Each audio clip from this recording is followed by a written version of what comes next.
Hola, ¿cómo están? Muy buenos días a todos. Veo caras conocidas, algunas no tanto. ¿Quiénes de ustedes estuvieron el día de ayer? Sí, levanten la mano. Ah, bueno, bastantes. El día de ayer fue hermoso, les cuento. Para los que no estuvieron, fue completísimo. Muchos disertantes, algunos nos enseñaron un montón, bueno, todos nos enseñaron, pero aprendimos muchísimo, reflexionamos, nos emocionamos, escuchamos a personas autistas contarnos cómo viven, cómo sienten, lo que sienten. Qué importante es escucharlos a ellos también. Así que bueno, fue un día muy movilizante, creo que hoy va a ser igual, así que prepárense porque tenemos un día larguísimo. Y bueno, eso, agradecerles a todos los disertantes que vinieron desde lejos, que dejaron a su familia, sus casas, sus trabajos para poder acompañarnos. Agradecerles a todos los miembros de la Fundación que también dejaron el alma en estas jornadas. Y agradecerles a ustedes nuevamente por estar aquí hoy presente, porque todo lo que hacemos lo hacemos para ustedes, lo hacemos para nuestros hijos y lo hacemos para sus hijos también. Así que, bueno, muchísimas gracias.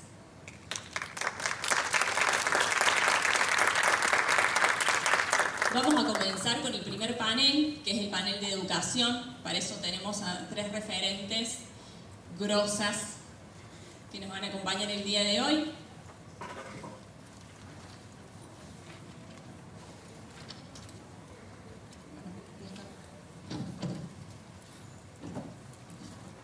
Bueno, las presento porque las conozco. Ellas son la licenciada Belén Frías y la licenciada Romina Zorro. Tenemos también a Sonia Castellanos, que nos va a acompañar desde una videollamada.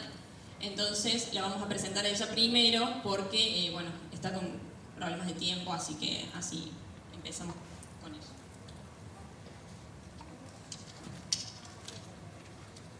Bueno, Sonia es licenciada en Relaciones Industriales, con experiencia en gestión de capital humano, selección, gestión de desempeño, orientación vocacional y ocupacional. Es comunicadora de liderazgo y motivación, trabajo en equipo, flexibilidad. Es acompañante terapéutico de la UBA en prácticas de terapia cognitiva conductual. Hizo formaciones en lectura fácil, cursos en responsabilidad social empresarial.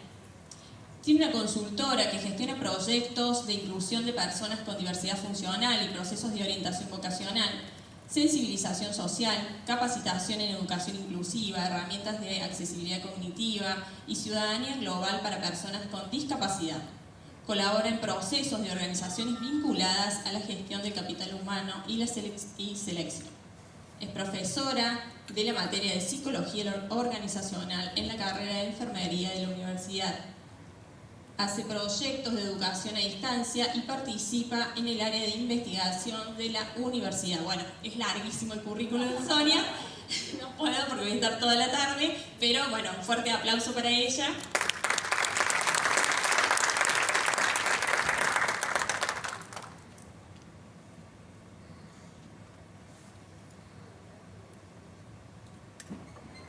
Denme un momentito que estoy tratando de conectar.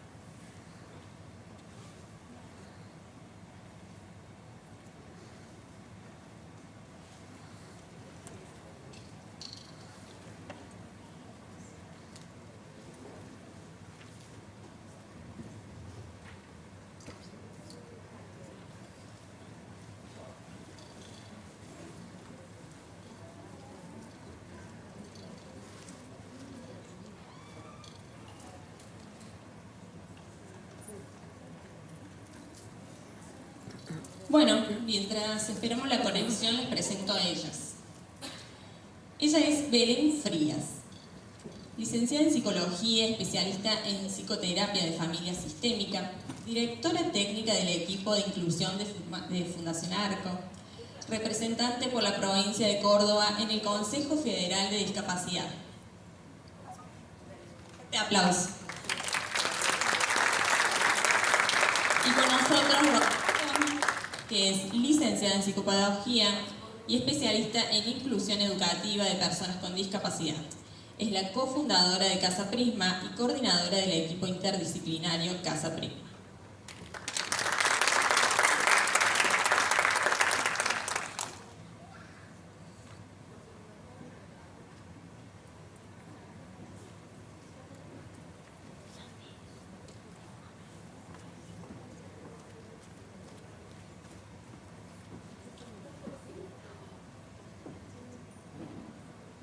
Les recuerdo, y para los que no estuvieron ayer, que no se puede comer en el auditorio. Entonces es importante eso porque, bueno, es un espacio hermoso que nos están prestando y tenemos que cuidarlo. Así que si quieren comer, estirar los pies o dispersarse un rato, pueden salir y luego pueden volver a entrar, ¿sí?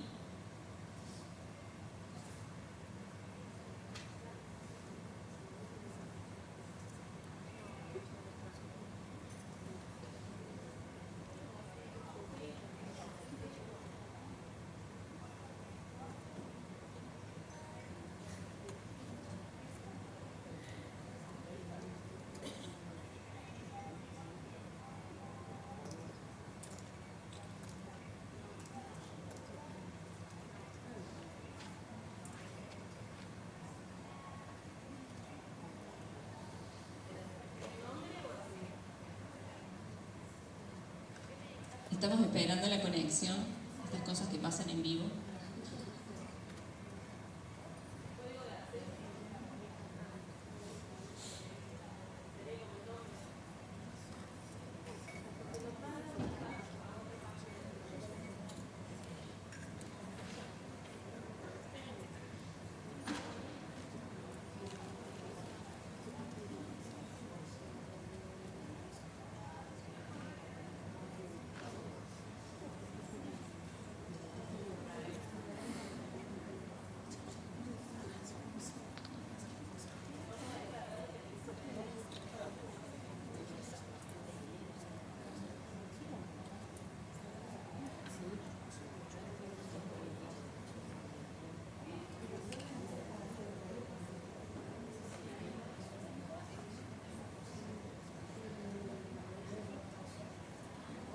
Bueno, vamos a arrancar. Sonia Castellano está con algunas dificultades de conexión. Vamos a empezar por Belén Frías. Bueno, empezamos, Belén. Hola, muy buenos días. Bueno, muchas gracias por participar. Antes de dar inicio a mi presentación, quiero agradecer mucho al colectivo de la familia SEA, a estas mamás que han entendido que también lo personal es político y es constructivo, y que han hecho de sus propias experiencias personales algo para el colectivo de personas con discapacidad, y eso es invalorable. Poder dedicar en el Día del Autismo o en estos días que se generan como campañas de sensibilización, espacios de formación, de modificación de ideas, de avanzar sobre una mirada inclusiva, realmente inclusiva, me parece fundamental. Así que muy conmovida con las mamás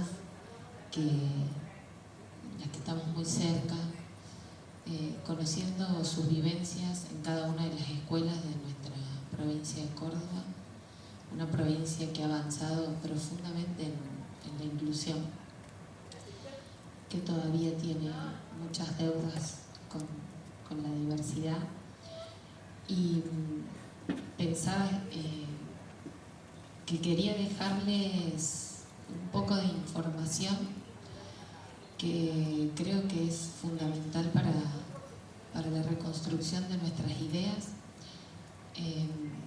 Todavía tenemos que hablar, cuando hablamos de discapacidad, tenemos que hablar de educación y ponerle un adjetivo que es inclusiva.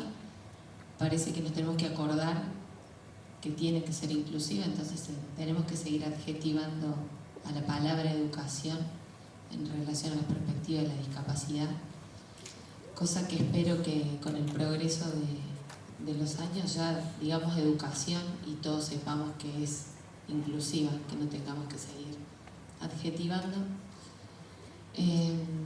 Me propongo compartirles una experiencia que es una construcción colectiva, que la venimos trazando en nuestra organización, que pertenece al tercer sector hace 15 años, con buenas y malas experiencias, con errores, pero sobre todo con el interés genuino de la inclusión.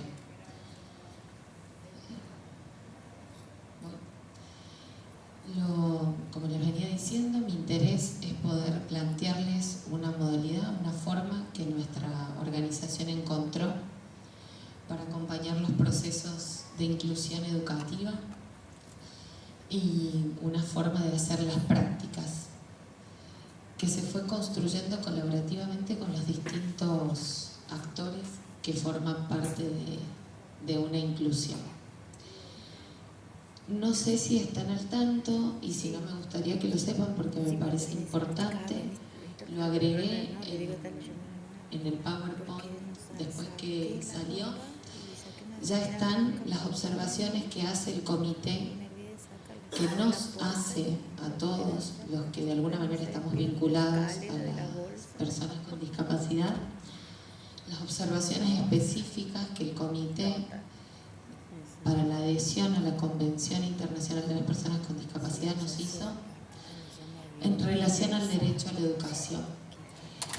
Una de las observaciones que se hizo, bueno, voy a sintetizar cómo funciona esto. El Estado argentino tiene que dar cuenta de todas las políticas públicas que se han desarrollado en relación a la Convención Internacional de los Derechos de las Personas con Discapacidad, y las organizaciones del territorio y del tercer sector también presentamos un informe con lo que nosotros observamos a lo largo de 6 años. Esto se hizo en Ginebra en el mes de marzo del 2023, y lo que se desprende son las observaciones que nos hace la ONU en relación a lo que tenemos que seguir trabajando y aquello que preocupa. Previo a estas observaciones, en el año 2016, la ONU hace una observación general. ¿Qué quiere decir hacer una observación general? Que le da herramientas directas al Estado para poder desarrollar y mejorar una problemática que la Organización de Naciones Unidas observa como una problemática profunda. Y la hizo en relación a la educación inclusiva en nuestro país. En el 2016, la ONU observa que lejos de que haya educación inclusiva en nuestro país, es una educación que excluye, que segrega o que integra, entendiendo que ninguna de estas tres perspectivas son de derecho humano, sino que alejado de eso sigue siendo un sistema de exclusión para las personas en situación de discapacidad. En este momento, a partir del 2016, en nuestro país se desarrollan distintas políticas nacionales, provinciales y municipales que favorecen y empiezan a facilitar los procesos de inclusión educativa. En esa instancia, la ONU también indica que todas las personas con discapacidad tienen que estar en la escuela de nivel o la escuela común, como lo dice la observación, con su sistema de apoyo. Un sistema de apoyo es un sistema para cada persona. No podemos decir que siempre es una DAI, una docente de apoyo a la inclusión, o un acompañante terapéutico, o un asistente personal. Es un sistema que se desarrolla para cada persona, dependiendo si es usuario o no de silla de ruedas, si es usuario o no de sistema aumentativo alternativo de comunicación, qué tipos de apoyos necesita. Esto sucede en el 2016, pero me parece interesante que puedan tener esta observación, porque en realidad son los marcos internacionales, por sobre todas las cuestiones, los que están indicando, los que nos están marcando el ritmo de lo que tenemos que hacer y lo que tenemos que dejar de hacer. La observación de marzo 2023, que me parece fundamental que todos la puedan leer, es un documento que está socializado para toda la comunidad y después se los puedo mandar a las compañeras de Familia SEA para que lo difundan.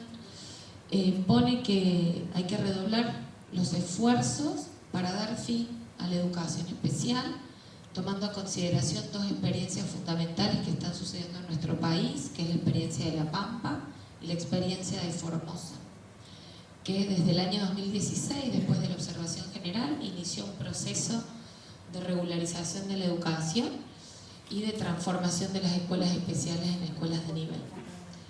La Pampa hace ya 4 años que no tiene escuela de modalidad.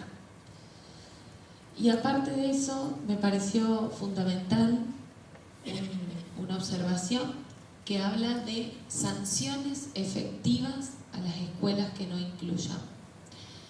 Cuando la ONU se refiere a sanciones efectivas, está hablando de la injerencia del Estado, tanto en las escuelas públicas como privadas, con la obligación de sancionar a aquellas escuelas que indebidamente excluyen a personas, ya sea en su matriculación o en su trayectoria educativa, por su situación de discapacidad. Un poquito más adelante les voy a compartir algunos mitos que solemos escuchar en relación a la educación inclusiva o cosas que con Romy charlábamos que escuchamos habitualmente en las escuelas, que me parece importante. El artículo 24, que me imagino que la mayoría debe conocer y el que no conoce se los presento, es el artículo de la Convención de los Derechos de las Personas con Discapacidad que habla de la educación, del derecho a la educación.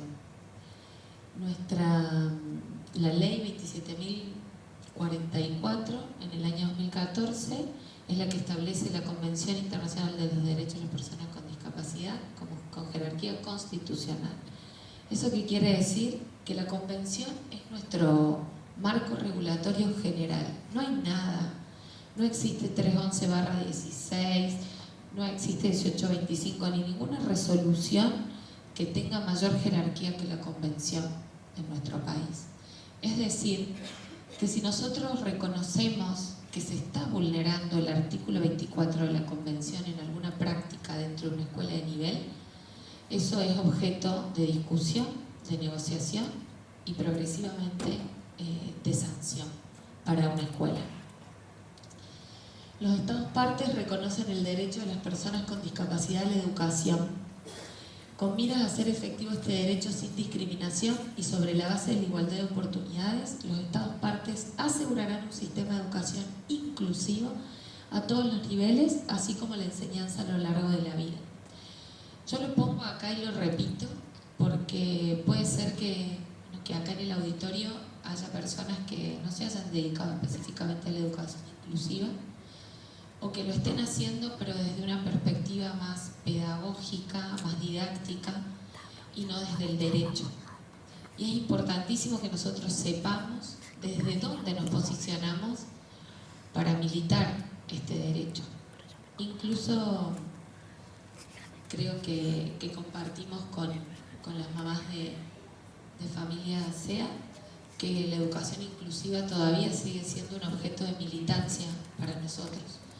Nuestras instituciones, que somos muchas las que nos dedicamos en la provincia a la educación inclusiva, militamos este derecho y muchas veces tenemos que obligar a las instituciones educativas a que lo respeten y a que lo cumplan, lamentablemente, pero es así.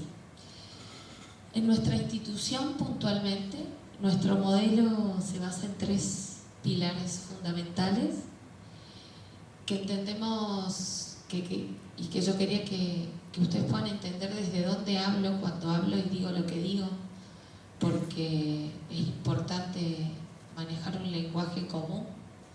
Los que habitamos las escuelas sabemos que eso es importante, que cuando nos sentamos con los directivos, con los docentes, con el maestro que va a estar a cargo del aula de nuestro usuario, alumno en situación de discapacidad, tenemos que tratar de armar un lenguaje común donde todos estemos pensando y considerando que la educación es un derecho humano y que jamás puede ser vulnerado.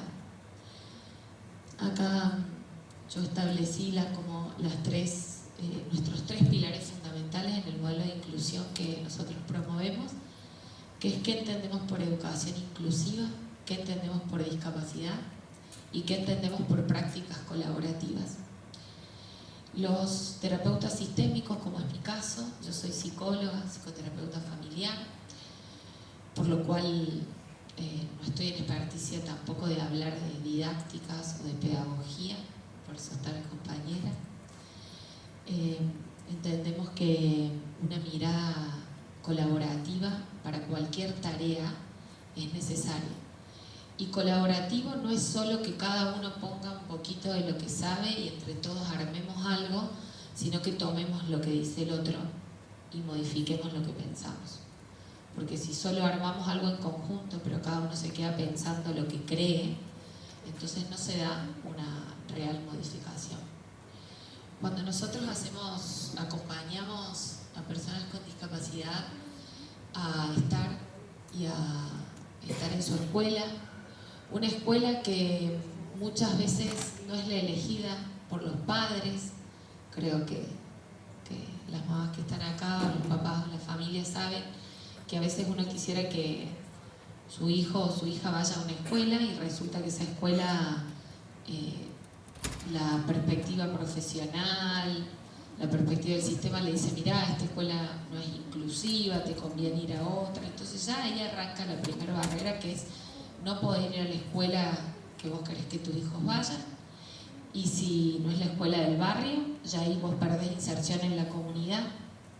Entonces después vulneramos otros derechos que son los derechos a la vida independiente, por ejemplo. Es una cadena. La educación inclusiva, como la entendemos en nuestra fundación, es una reestructuración de las políticas, culturas y prácticas educativas en respuesta a las necesidades de todos los miembros de la comunidad educativa.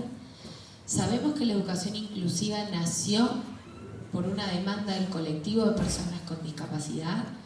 Es el propio colectivo que empuja a finalizar definitivamente con los actos de exclusión del sistema educativo en todos sus niveles, actualmente y especialmente en el nivel universitario y terciario, que es la deuda más grande que tiene nuestro país, y que tiene que ver con alcanzar la plena participación de todas las personas, incluyendo a las personas con discapacidad, en los procesos educativos y comunitarios. Si bien la educación inclusiva nace con una perspectiva de discapacidad y se gesta en el colectivo de las propias personas usuarias,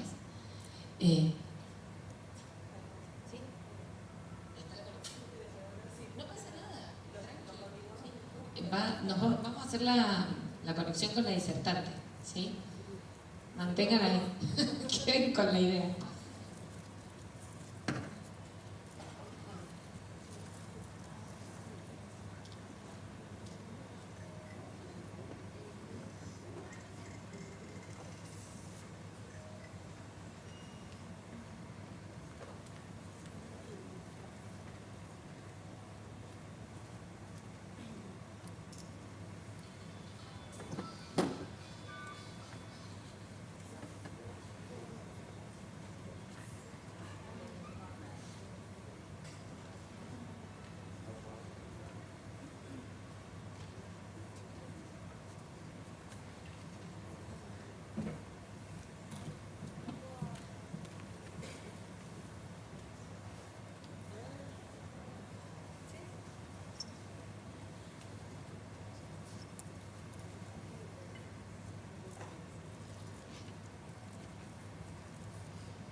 Hola, buenos días a todos. Bueno, muchas gracias por invitarme a este encuentro acá desde la provincia de Buenos Aires. Vamos a hablar de desarrollo de competencias y proyectos de vida. Voy a compartir pantalla. Estamos acá en Buenos Aires y bueno, la virtualidad nos permite viajar y ir a un lugar tan lindo como es la provincia de Córdoba. A ver cómo llegó hasta allá. Qué viaje, ¿eh?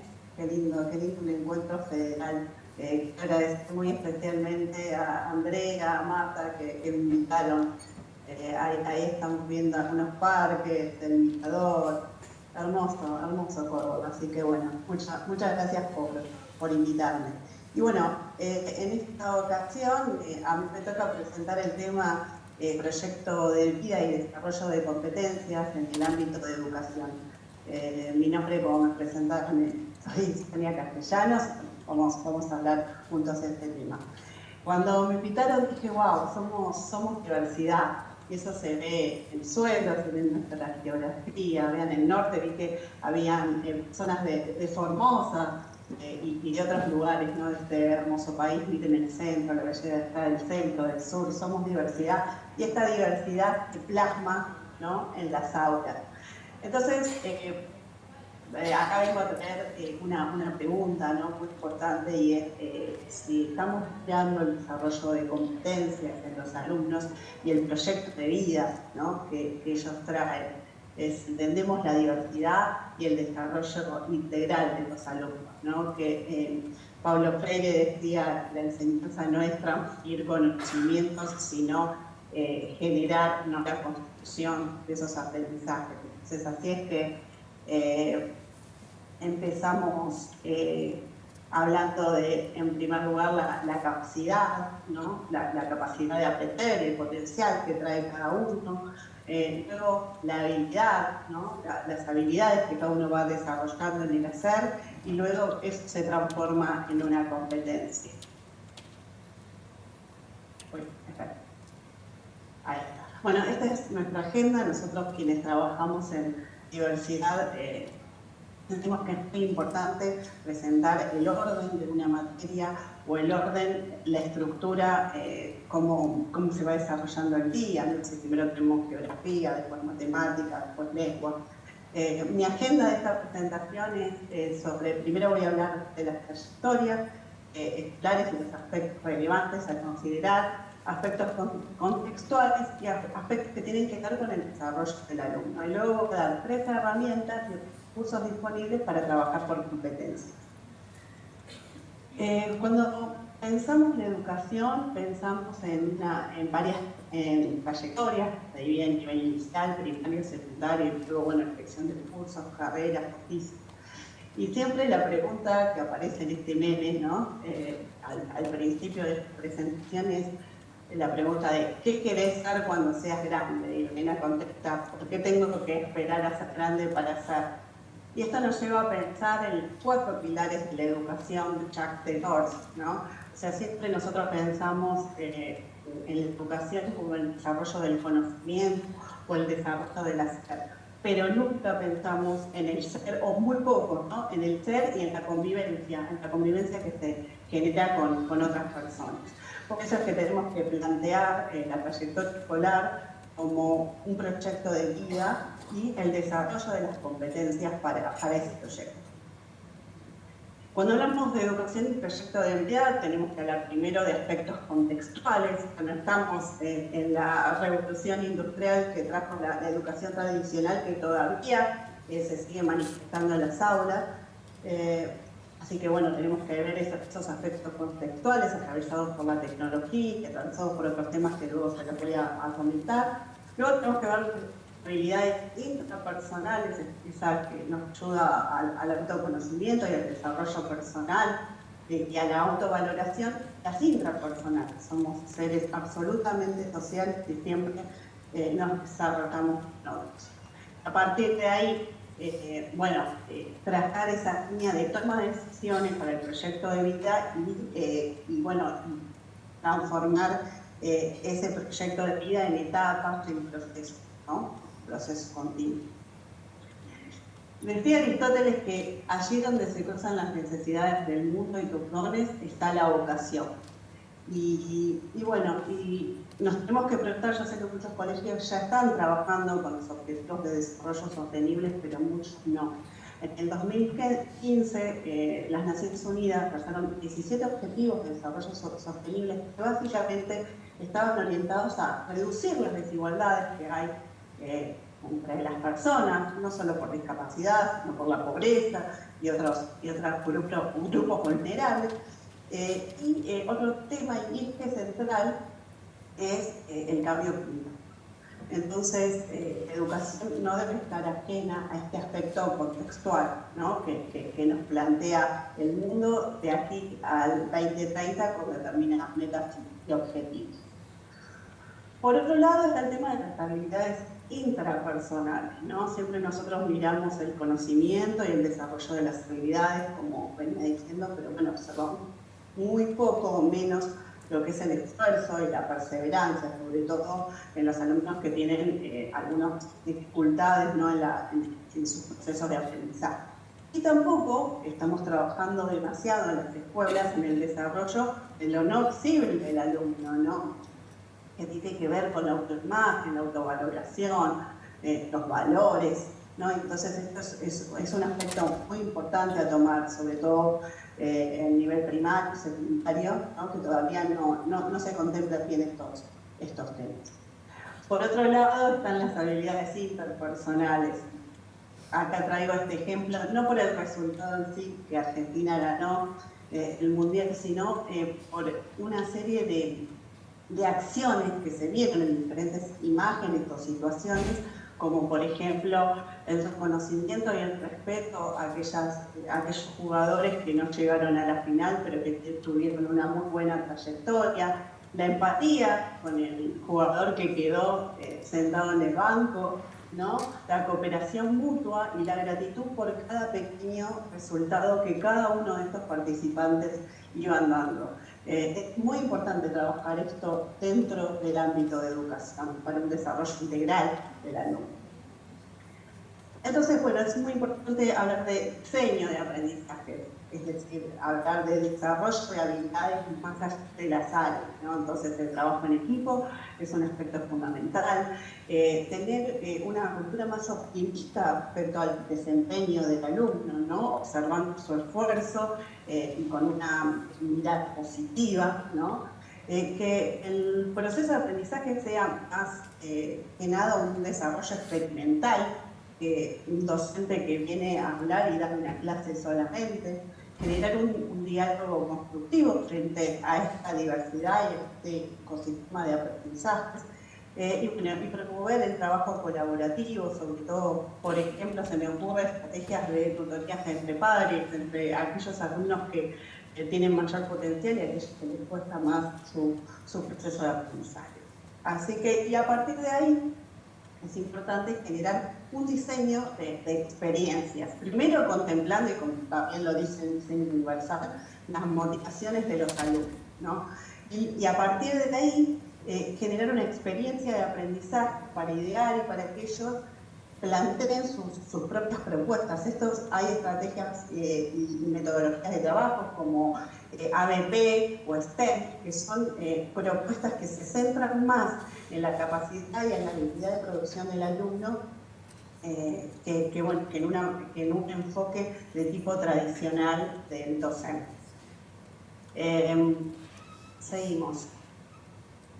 A partir de acá yo les planteo 3 herramientas para llevar a cabo esta propuesta de enfoque centrado en desarrollo de competencias y proyecto de vida. La primera es tener en cuenta la magia del orden, centrarnos en la comprensión, o sea, entender, achicar la currícula y ir primero a aquello que es más importante, luego a aquellos contenidos que los alumnos deban conocer y luego aquellos contenidos que deban familiarizarse, pero achicar un poco más la currícula. Y además de eso, dar un orden y un sentido y un criterio, así como, por ejemplo, unir geografía con historia y plantear una transversalidad.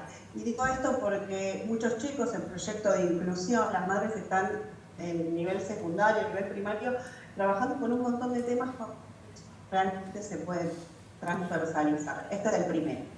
Voy por el segundo. El Consejo Federal de Educación, en su resolución el 330 del 2017, planteó el marco de organización de los aprendizajes, donde tiene en cuenta, bueno, este aspecto de interdisciplina, el desarrollo de la competencia digital y el trabajar por proyectos, es decir, habilidades interpersonales e intrapersonales. Bueno, promover la comunicación, la habilidad de la comunicación, el trabajo con otros, y por otro lado, ¿no?, la resolución de problemas, el pensamiento crítico, el compromiso, la responsabilidad, el respeto. Por último, este es el tercer elemento que les traigo para que tengan en cuenta respecto a la manera de evaluar. Esta es una diana competencial, que es una diana que evalúa habilidades. Generalmente evaluamos por números, por numeración del 1 al 10, o si no por públicas, y muchos ya han avanzado hacia eso. A mí personalmente me gusta la diana competencial porque es una diana de autoevaluación, muy visual. Las personas que estamos dentro del ámbito del autismo sabemos que nuestros hijos aprenden de manera visual. Y bueno, y podemos preguntarle, bueno, ¿y cómo te sentís vos trabajando en equipo? Y acá marcó, y más o menos, ¿no?, de menor a mayor, ¿no? Y más o menos, bueno, ¿y cómo podemos desarrollar esta habilidad de trabajo en equipo? Lo mismo con la empatía. En esta diana se marca que la persona siente empatía y marca un nivel alto de empatía. Entonces, bueno, esta es una herramienta muy útil, muy visual, donde de manera conjunta podemos ayudar a los chicos a evaluar sus propias habilidades y sus propias competencias. Y bueno, esta presentación ya se va terminando. Bueno, la educación tiene un proceso de cambio, va hacia algo más nuevo, más innovador, va centrado en la persona, en el alumno, y orientado a la calidad y a la inclusión. Así que bueno, mi propuesta es, como dice Albert Einstein, lo importante es no dejar de hacerse preguntas. Así que bueno, muchas gracias por el espacio y bueno, ahí tienen mi email y contacto si quieren ampliar sobre esto.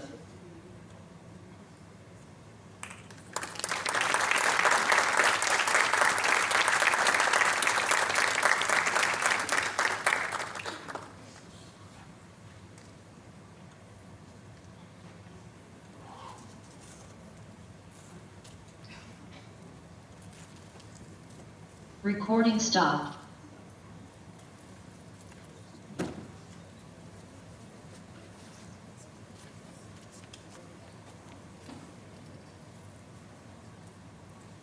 Bueno, qué lindo.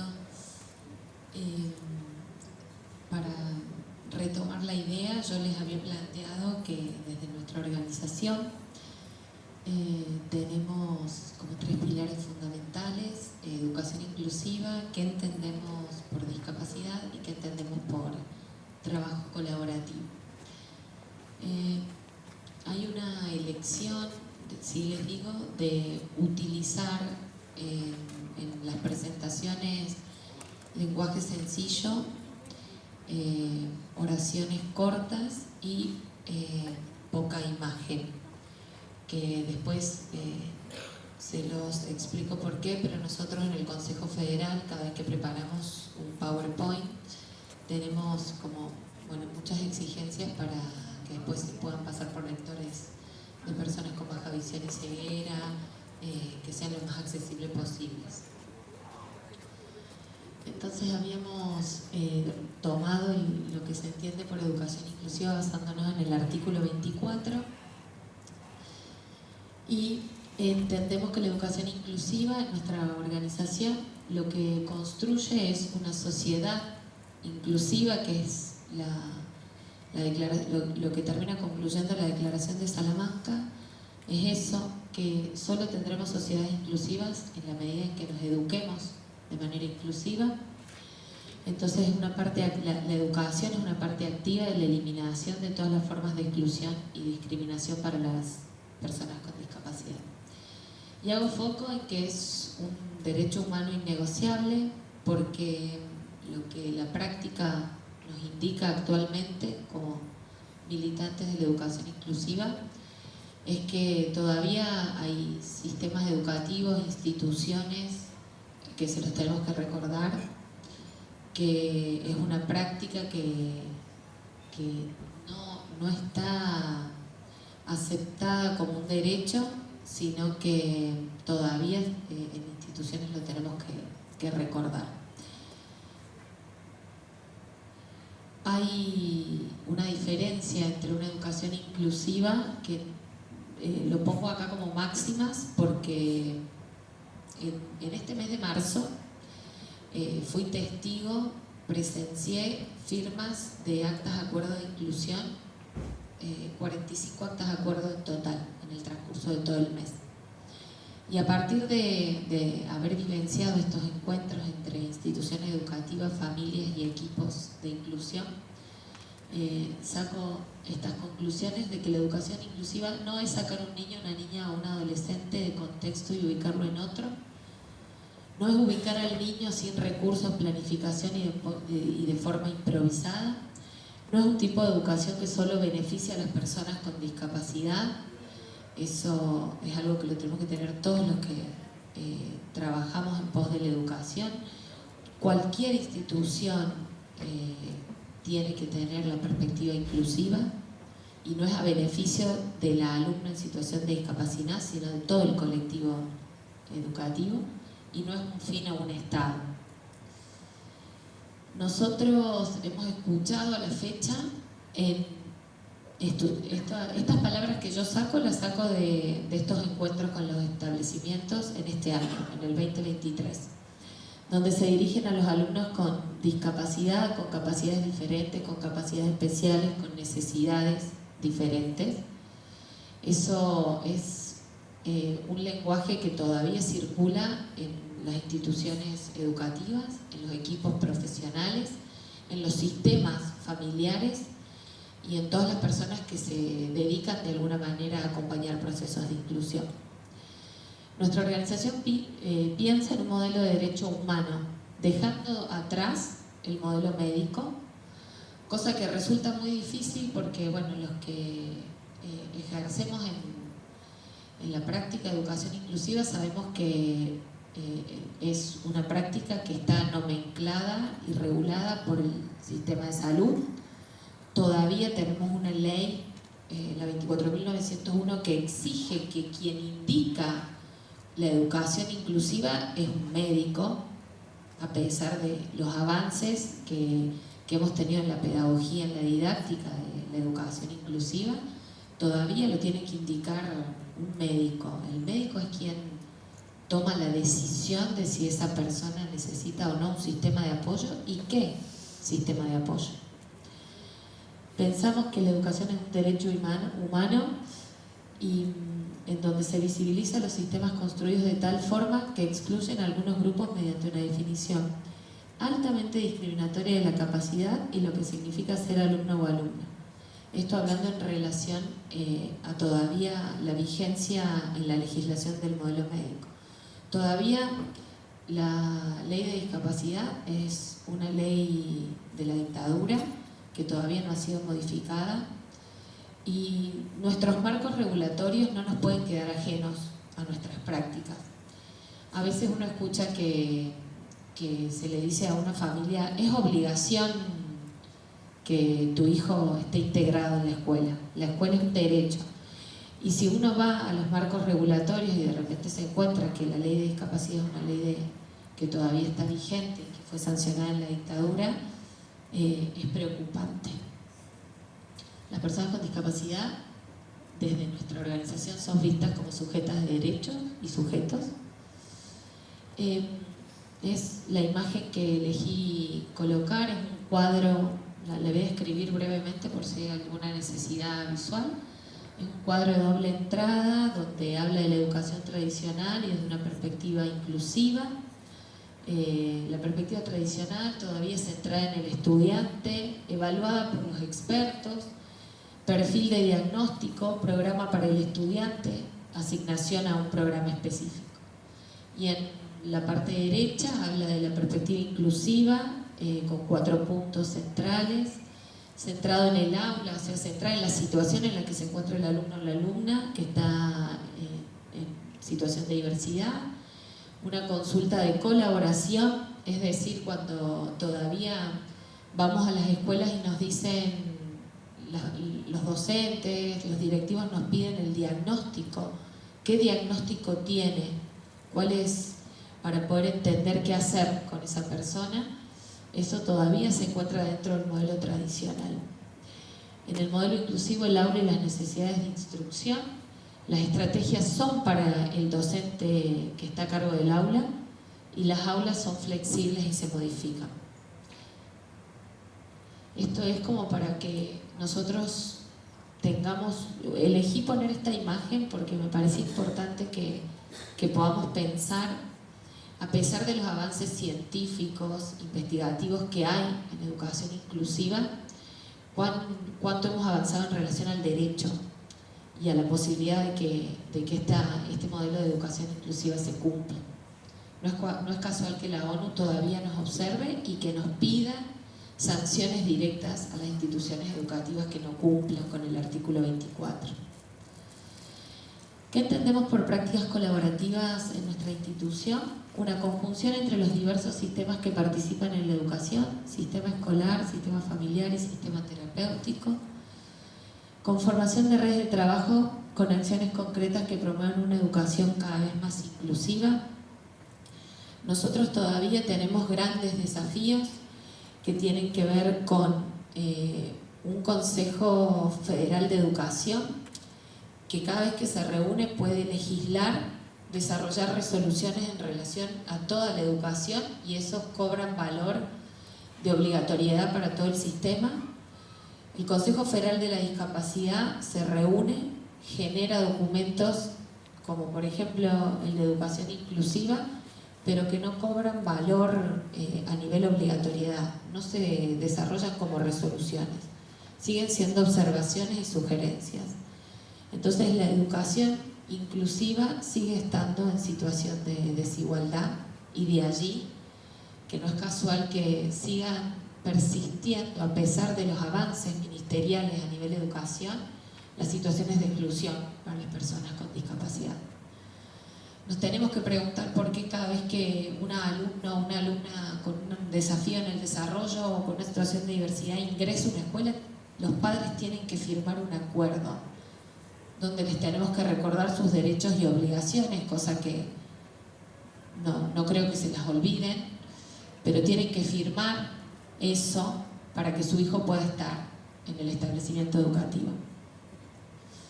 Nuestro modelo de trabajo propone intervenir sobre la conjunción de las políticas, los cambios culturales y las prácticas en territorio que generan la exclusión de cualquier persona en situación de discapacidad.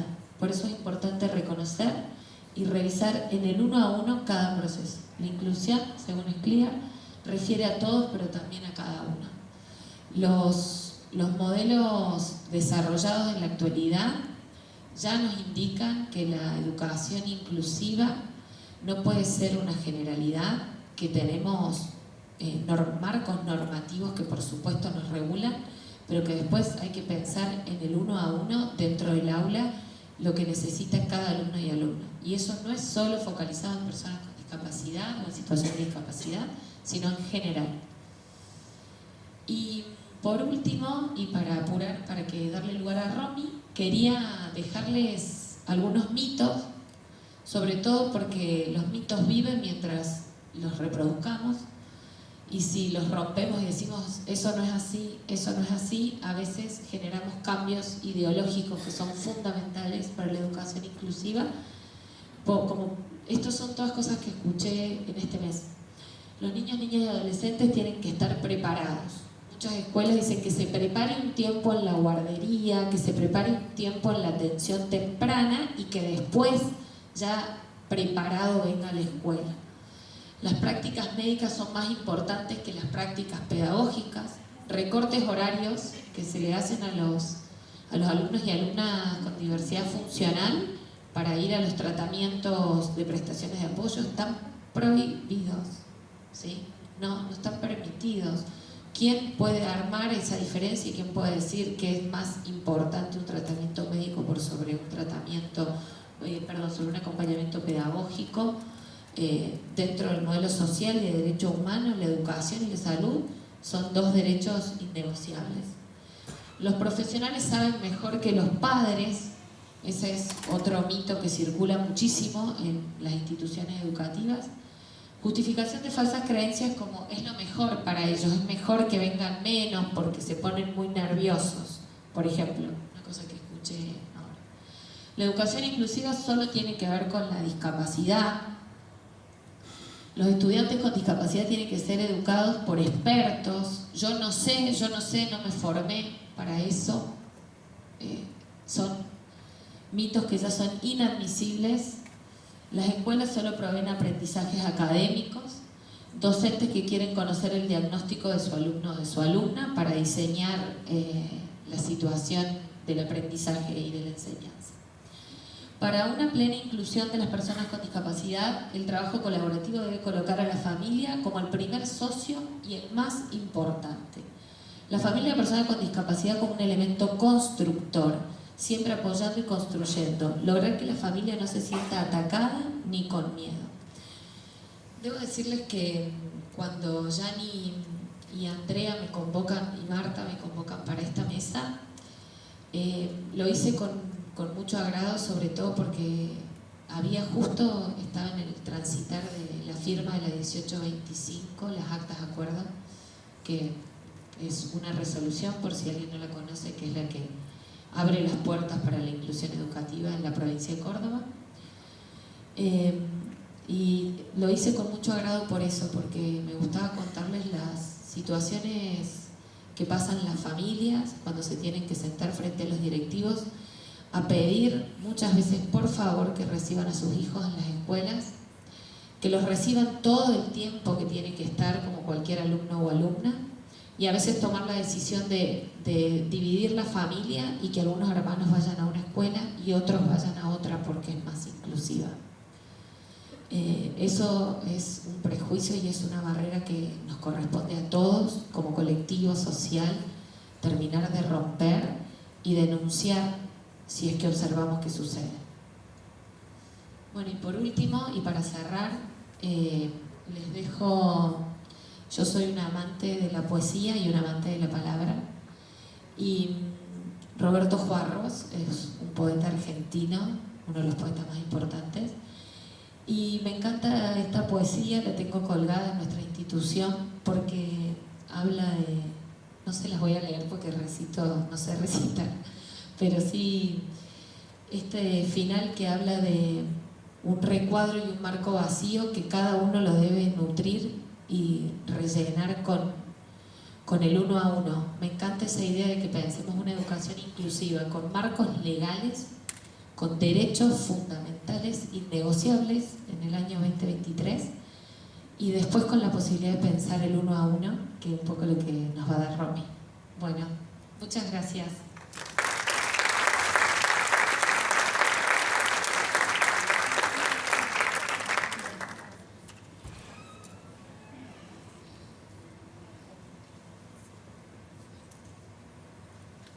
Hola, hola. Bueno, ¿cómo están? ¿Bien? Me quedé con la idea de la diana de competencias que se mostró anteriormente. Hay una de las competencias que es claridad y concisión en la expresión. Y bueno, tengo que ser ágil y breve, y justo en claridad y concisión tengo un puntaje muy bajito. Son cosas que no me salen. Yo me voy a parar porque si no... Otra cosa que anoté en esto de las condiciones de la diapositiva, bueno, yo lo sabía, entonces tiene estrellita, corazoncito, flechita, tiene todo. No lo hago nunca más. Ay, Dios mío. Bueno, arranquemos, vamos, ágil, sin preámbulo. ¿Y ahora qué? Voy derecho con mi presentación, la titulé ¿y ahora qué? Un poco recuperando esta idea de que cuando hablamos de educación inclusiva, de inclusión educativa, de inclusión escolar, en general en los conversatorios, talleres, espacios de formación, referenciamos o ejemplificamos mucho en relación al nivel primario.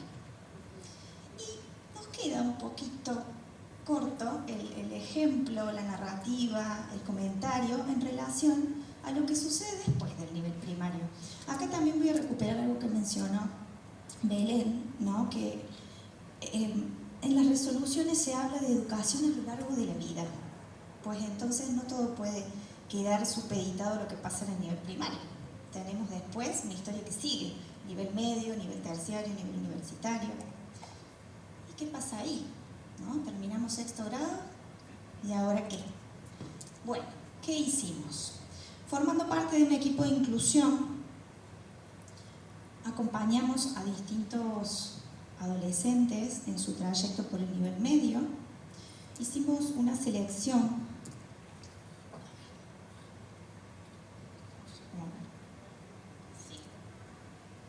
Bueno, hicimos una selección de 4 casos, de 4 procesos de inclusión que refieren a 4 adolescentes con autismo que iniciaron su escolaridad en el nivel medio en escuelas de su localidad.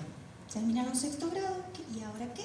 Bueno, vamos a la escuela de nivel medio, vamos a esta escuela y nosotros acompañamos ese proceso.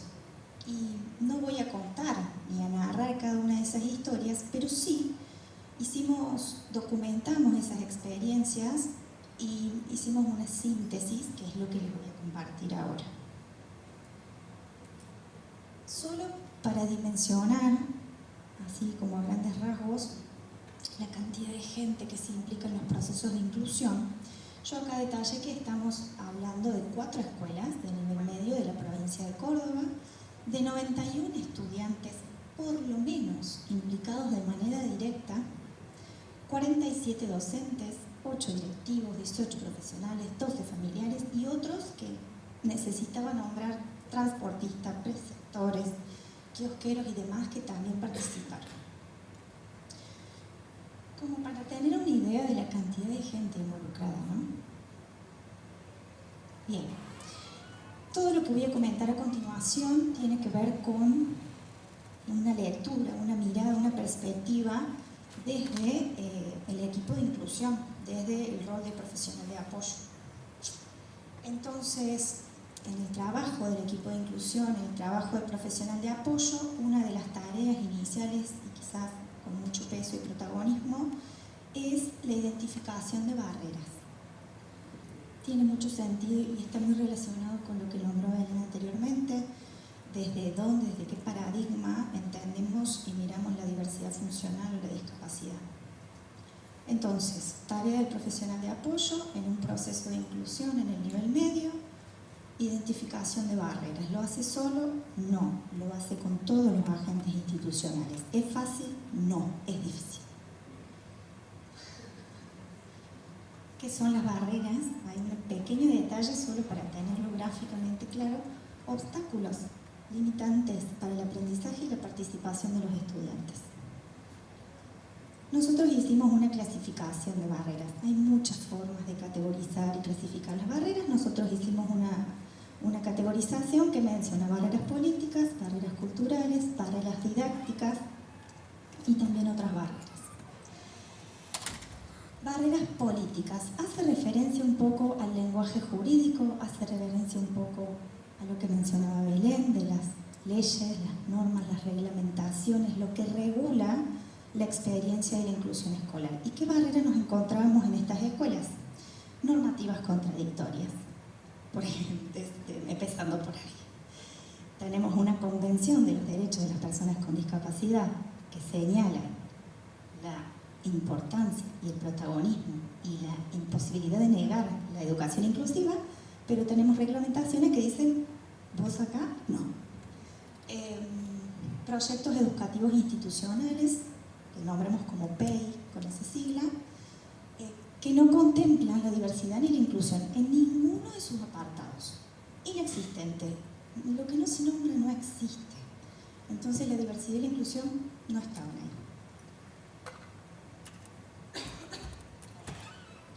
Y la especificación separación de roles, responsabilidades, funciones y tareas, que daban lugar a muchas distorsiones, representaciones distorsivas, ¿no? Esto de qué hace el docente, qué hace la docente de apoyo, qué hace la psicopedagoga, quién se encarga de qué cosa, todo quedaba sujeto a las creencias, a lo que cada uno suponía que tenía que pasar. No había ningún documento que ordenara eso.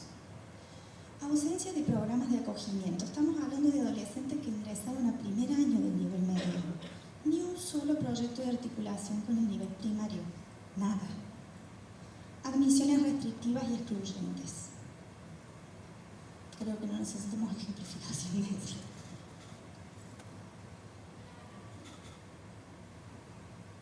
Barreras culturales.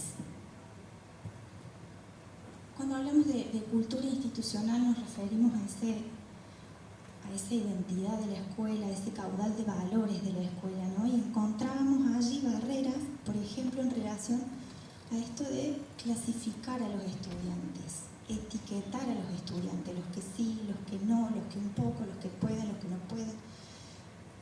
Y en general en código negativo, en clave negativa.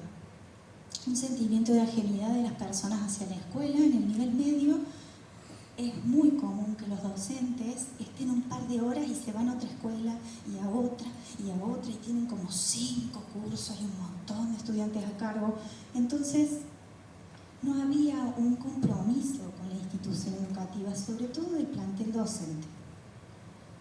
Competitividad frente a cooperación en las culturas institucionales, plasmado, pegado, instalado, anclado esto de que tenemos que ser competitivos entre pares, digamos como una propuesta de el éxito está atrás de la competitividad, y también entre docentes, ¿no? A ver quién hace más lindo el acto del 25 de mayo, en lugar de cooperar.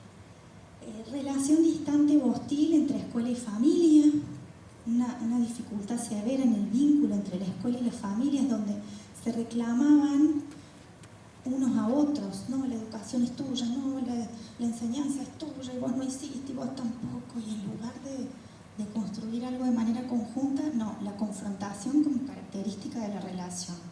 Invisibilización de barreras, como decía, no es una tarea fácil de identificar barreras. El docente de apoyo en el intento de identificarlas y de involucrar a toda la comunidad educativa en eso. Bueno, nadie veía barreras, no había ninguna. Había una invisibilización, una imposibilidad de identificarlas y entonces ninguna necesidad de hacer nada al respecto. Relación pobre con otras instituciones. La escuela como una isla que no tiene relación ni con el club, ni con el dispensario, ni con la biblioteca popular, ni con ninguna otra institución del entorno y de la comunidad. Barreras didácticas. Yo lo menciono como roles estanco, acá en la diapositiva. Tiene que ver con esta idea instalada y sostenida de que el docente está para enseñar y el estudiante para aprender. Y que eso no se puede modificar. Cuando en realidad sabemos que necesitamos un docente dispuesto al aprendizaje y que pueda ver al estudiante como un sujeto que viene a enseñarle muchas cosas.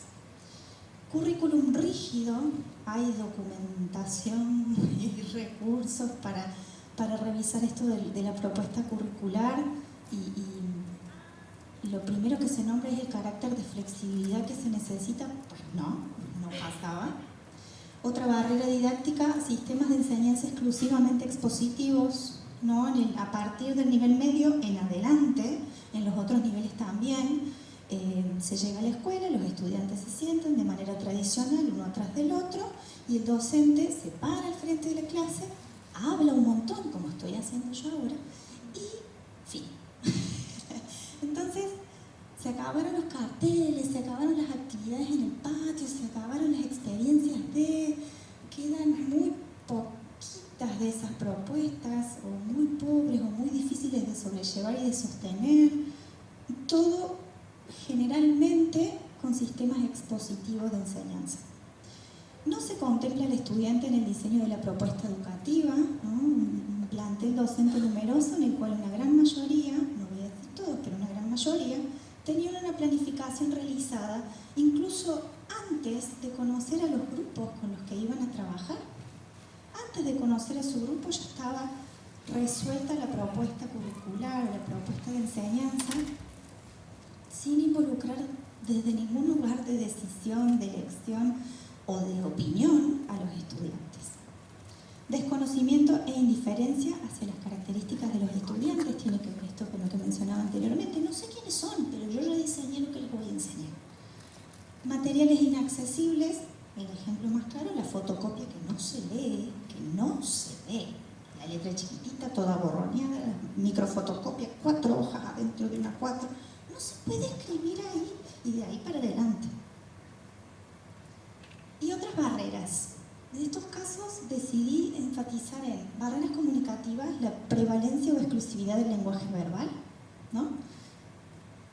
Qué difícil, porque es una realidad que atraviesa todos los espacios, que es, bueno, acá hablamos y nos entendemos hablando, y cuando hay alguien que necesita otro sistema de comunicación que complemente o que sea alternativo al lenguaje verbal, no hay nada, barrera.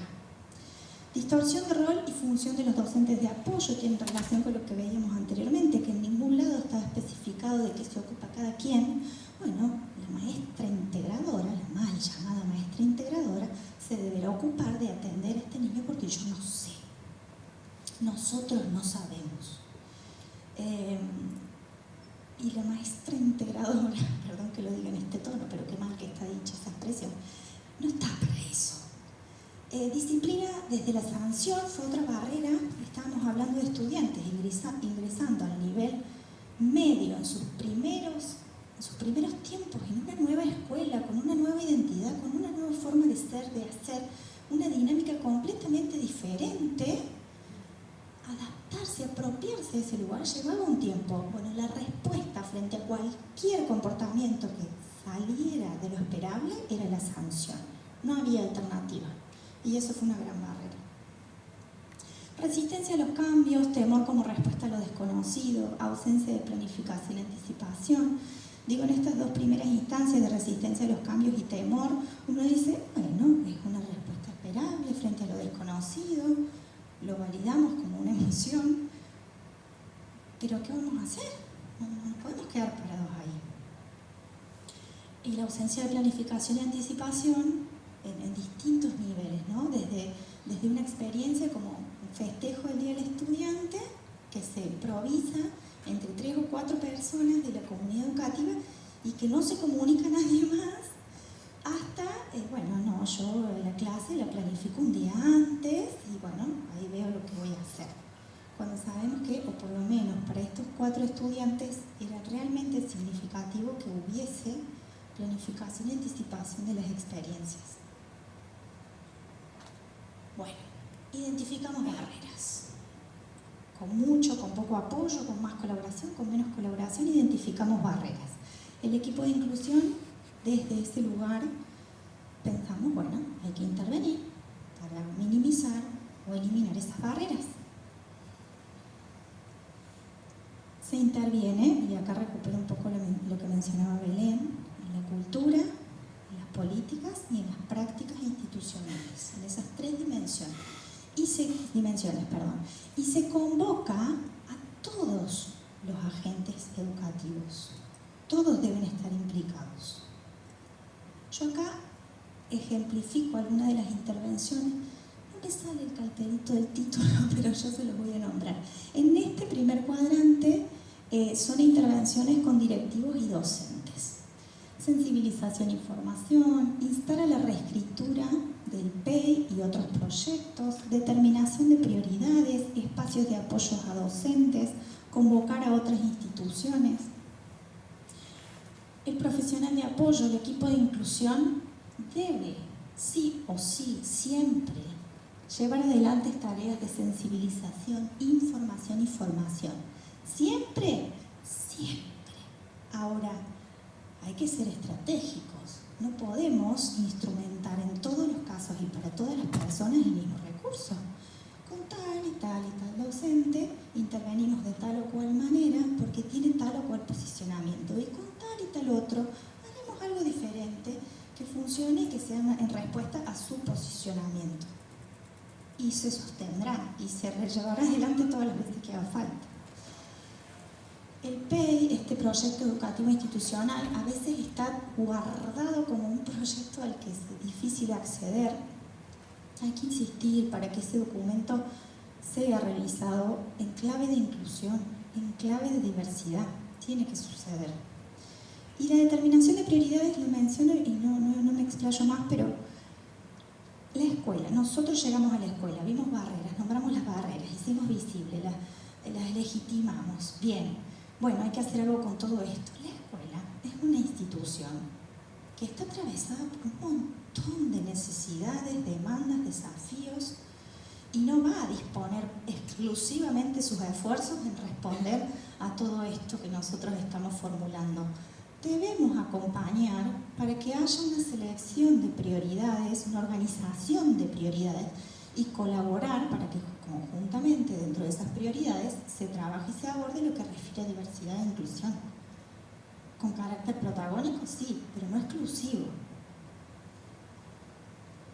Trabajo con docentes, bueno, algo indispensable que también mencionaba Belén.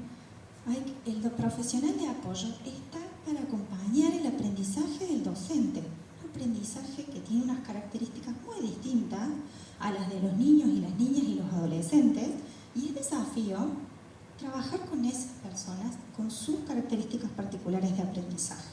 En aquel cuadrante, intervenciones con estudiantes. Están empezando, primer año.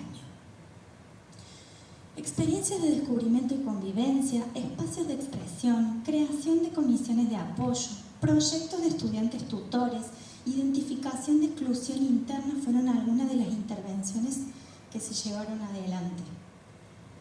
Es difícil cuando no hay un proyecto de articulación. Bueno, hay que gestar algo para que los chicos se descubran entre ellos, se conozcan, se reconozcan entre todos, ¿no? No todos hacia uno, todos con todo y con todas.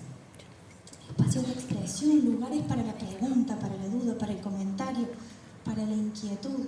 Parece que en las escuelas no se pudiese hablar de diversidad o de discapacidad. No, hay que validar eso que sucede y que los chicos puedan ponerlo en palabras. Estas fueron algunas de las intervenciones. En relación acá a los profesionales de apoyo, en este primer cuadrante, profesionales de apoyo. Llegamos a la escuela, 12 profesionales de apoyo. A veces son más que los docentes. Entre psicólogos, psicopedagogos, docente de educación especial, acompañante terapéutico, son un montón. Y la escuela dice, no, acá no tenemos gabinete. No tienen gabinete, está bien, es cierto. Pero tienen 12 profesionales trabajando X cantidad de horas por semana dentro de la escuela. Entonces ahí también está la oportunidad. Hay que conformar equipo entre todos los profesionales que trabajamos en la misma escuela. Hay que construir criterios compartidos. No podemos trabajar en el mismo colegio, vos proponer una cosa y yo la contraria. Porque pobre docente se va a sacar los pelos. Transversalización de apoyos. Ok, yo gestioné este recurso y este apoyo porque le sirve a Juan. Bien. Pero después le va a servir a otros. Entonces hay que poder hacerlo para todos y para todas. Coordinación en tareas de formación. Dijimos inicialmente que debemos intervenir para sensibilizar, y para formar. Y si somos 12, no podemos estar a los 12 haciendo lo mismo. Entonces nos organicemos. Red de profesionales externos.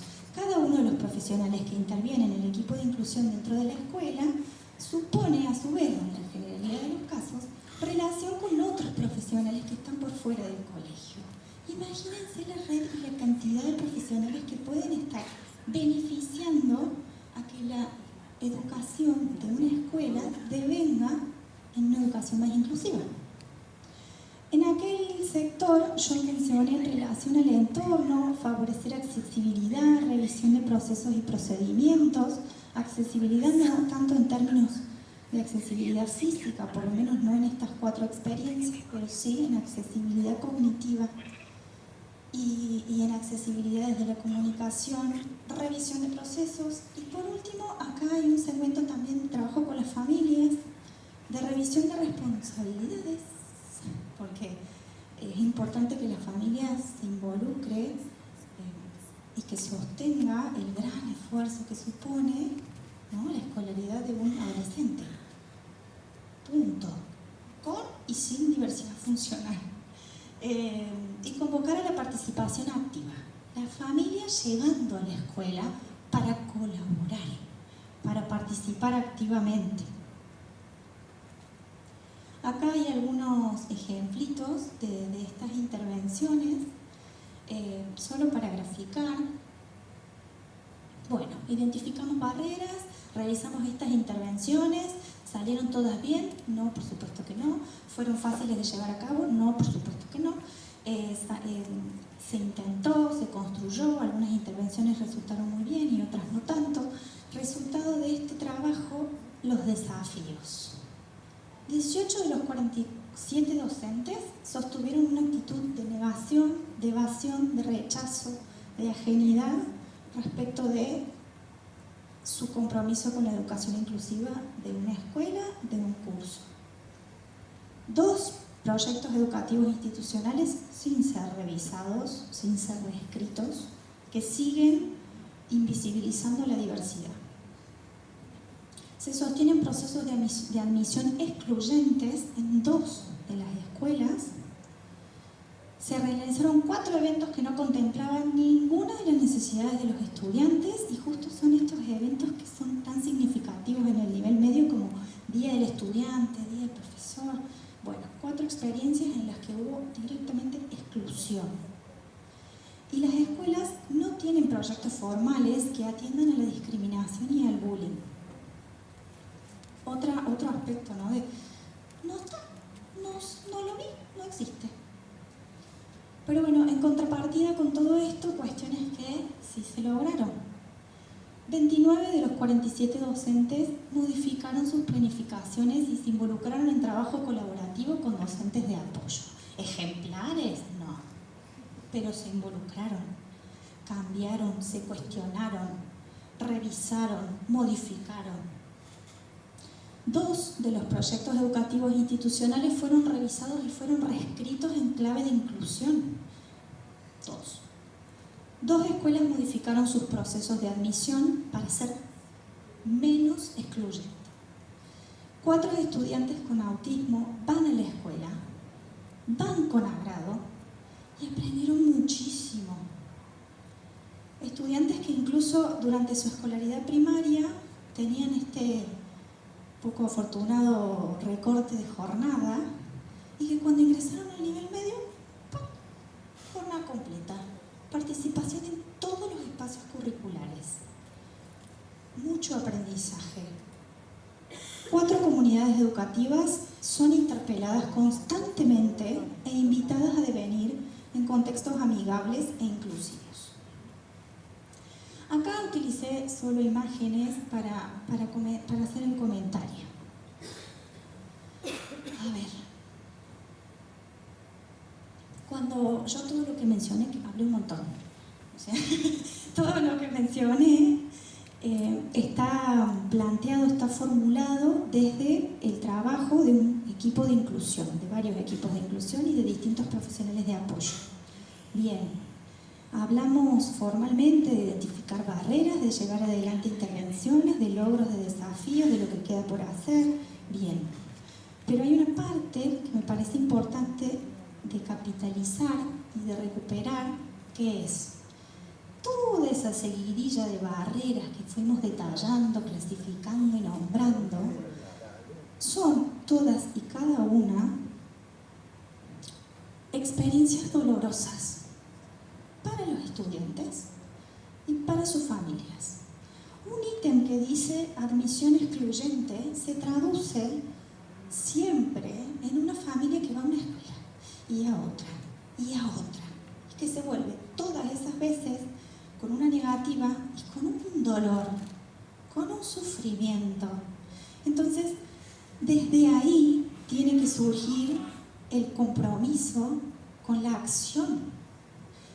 lo decía Belén recién, no podemos ser testigos y sea por acción o por omisión, colaborar con este escenario. Tenemos que ser agentes de cambio.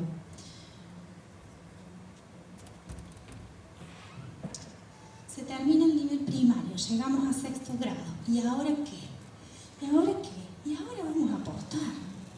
Vamos a apostar por el nivel medio. Y vamos a buscar los recursos para que esa sea una experiencia positiva. Porque también lo dijo Belén y lo recupero nuevamente y lo subrayo y le pongo negrita.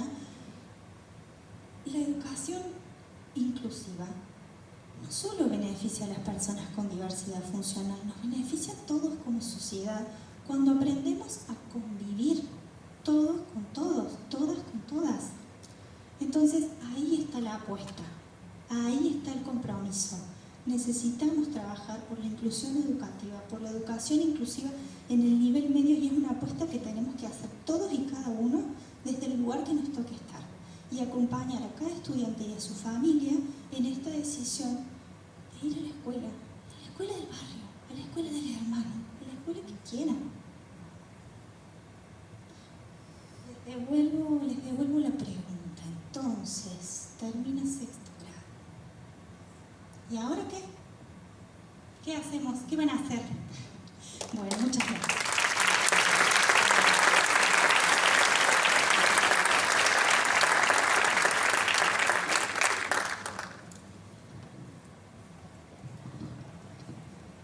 Muchísimas gracias, chicas. Bueno, ¿cómo sigo después de esto? Porque claramente me llega al alma, lo saben.